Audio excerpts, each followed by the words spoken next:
പ്രിയപ്പെട്ട സർക്കാർ ശ്രീ പിണറായി വിജയൻ സാറിന് എൻ്റെ പേര് രേഖ രതീഷ്.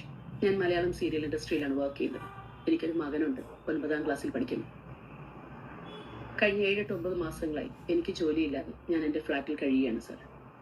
2-3 മാസങ്ങളായി ഒരു കൂട്ടം യൂട്യൂബേഴ്സ് രേഖ രതീഷ് ഇങ്ങനെ പറഞ്ഞറിയത്തില്ല എങ്കിൽ പരസ്പരം സീരിയലിലെ അമ്മായിയമ്മ എന്ന് പറഞ്ഞു കഴിഞ്ഞാൽ ആൾക്കാർക്ക് മനസ്സിലാവും. ഇവരുടെ ഒരു വീഡിയോ ഞാൻ ഇൻസ്റ്റാഗ്രാമിൽ കണ്ടിട്ടുണ്ടായിരുന്നു.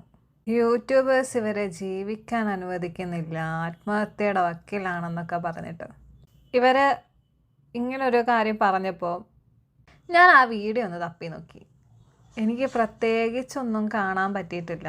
ആകെ കാണാൻ പറ്റിയ വീഡിയോ എന്ന് വെച്ച് കഴിഞ്ഞാൽ ഇവർ 5ാമതും കല്യാണം കഴിക്കാൻ പോകുന്നു എന്ന് പറഞ്ഞിട്ട് ഇട്ട കുറച്ച് വീഡിയോസ്. അതല്ലാണ്ട് വേറെ വീഡിയോസൊന്നും ഇവർക്കെതിരെ യൂട്യൂബിൽ കിടപ്പില്ല.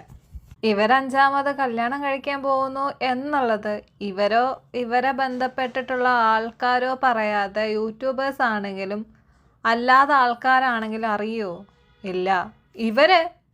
ഇവരുടെ യൂട്യൂബിലാണെങ്കിലും അല്ലെങ്കിൽ ഇൻസ്റ്റഗ്രാമിലാണെങ്കിലും കൊണ്ടിടുന്ന വീഡിയോസ് വെച്ചിട്ടാണ് ആൾക്കാർ അതിനെ വിലയിരുത്തുന്നതും അതിനെതിരെ വീഡിയോ ചെയ്യുന്നതും. ഇവർ എന്തോ ഒരു പുതിയ ക്ലോത്തിങ് ബ്രാൻഡോ സംതിങ് എന്തോ സ്റ്റാർട്ട് ചെയ്യുന്നതിൻ്റെ ഒരു വീഡിയോ. ആ വീഡിയോ എടുത്തേക്കുന്ന രീതി കണ്ടു കഴിഞ്ഞു കഴിഞ്ഞാൽ ഏതൊരാൾക്കാരും തെറ്റിദ്ധരിച്ചു പോകും. ആ രീതിയിലാണ് ഇവർ ആ വീഡിയോ എടുത്ത് വെച്ചേക്കുന്നതും.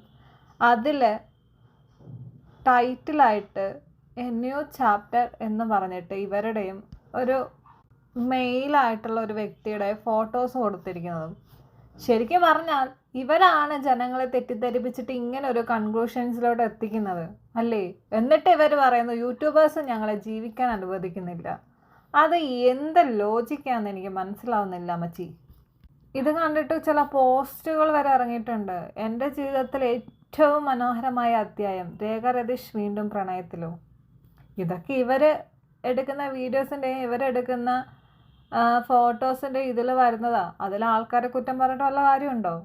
അല്ലെങ്കിൽ നിങ്ങൾ ആ രീതിയിലുള്ള വീഡിയോസും ഫോട്ടോസും ഇടണം, അപ്പോൾ ആൾക്കാർ തെറ്റിദ്ധരിക്കത്തില്ല. അത് ചെയ്യാണ്ട് ആൾക്കാർ തെറ്റിദ്ധരിച്ചോട്ടെ കുഴപ്പമില്ല എന്ന് പറഞ്ഞിട്ട് വീഡിയോ ഇട്ടിട്ട് അതിനെ റിയാക്ട് ചെയ്തപ്പം അത് പ്രശ്നം. ഇവരുടെ ഒരു ഇൻ്റർവ്യൂ ഉണ്ട്, മുമ്പ് എപ്പോഴോ കൊടുത്ത ഒരു ഇൻ്റർവ്യൂ. അതിൽ ബോൾഡായിട്ട് ഇവർ സംസാരിക്കുന്നുണ്ട്. കമന്റ് ചെയ്തിട്ട് പോകുന്നില്ലല്ലോ. ആ ഓരോ കമന്റ്സും മറ്റൊരാളുടെ മനസ്സിനെ എത്രത്തോളം വേദനിപ്പിക്കുന്ന ഒരു ആദ്യമൊക്കെ ഭയങ്കര പെയിൻഫുൾ ആയിട്ടൊക്കെ തോന്നിയിട്ടൊക്കെ ഉണ്ട്. പിന്നെ നമ്മൾ എന്തിനാണ് ഇതൊക്കെ നോക്കിക്കൊണ്ടിരിക്കുന്നത്? നമ്മൾ അധ്വാനിക്കുന്നു. ഞാൻ രാവിലെ തൊട്ട് വൈകുന്നേരം വരെ പോയി കഷ്ടപ്പെട്ട് ഇങ്ങനെ ഇരുന്ന് സംസാരിച്ച ആളാണ് ഇപ്പം വന്നിട്ട് യൂട്യൂബേഴ്സ് ജീവിക്കാൻ വിടുന്നില്ല, ഞാൻ ആത്മഹത്യയുടെ വക്കീലാണെന്നുള്ള രീതിയിൽ വന്നിട്ട് വീഡിയോ ഇട്ടേക്കുന്നത്. ജോലി ചെയ്ത് എൻ്റെ ചോര നീരാക്കി ഞാൻ അധ്വാനിച്ച് കൊണ്ടുവരുന്ന പൈസയിൽ ഞാൻ ജീവിക്കുന്നു.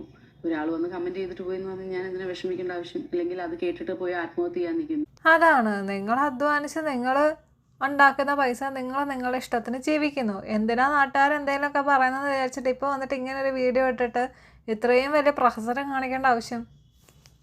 നിങ്ങളൊരു ക്ലോത്തിങ് ബ്രാൻഡ് തുടങ്ങുന്നു, അതങ്ങ് പറഞ്ഞ് ആ വീഡിയോ ഇട്ട് കഴിഞ്ഞ് കഴിഞ്ഞാൽ ഇത്രയും പ്രശ്നങ്ങൾ ഉണ്ടാവത്തില്ല.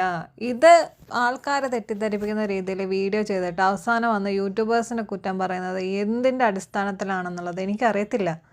നിങ്ങൾ തന്നെ ഓരോന്ന് കാട്ടിക്കൂട്ടും, അതെടുത്തിട്ട് വേറൊരാൾക്ക് റിയാക്ട് ചെയ്യുമ്പോൾ നിങ്ങൾക്കത് പൊള്ളും. നിങ്ങളത് വന്നിട്ട് ഇതുപോലുള്ള വീഡിയോസും ചെയ്ത് യൂട്യൂബേഴ്സിനെ ആണെങ്കിലും റിയാക്ട് ചെയ്യുന്ന ആൾക്കാരാണെങ്കിലും കുറ്റം പറയും. നല്ല സ്വഭാവമാണ്. ശരിയെന്നാ.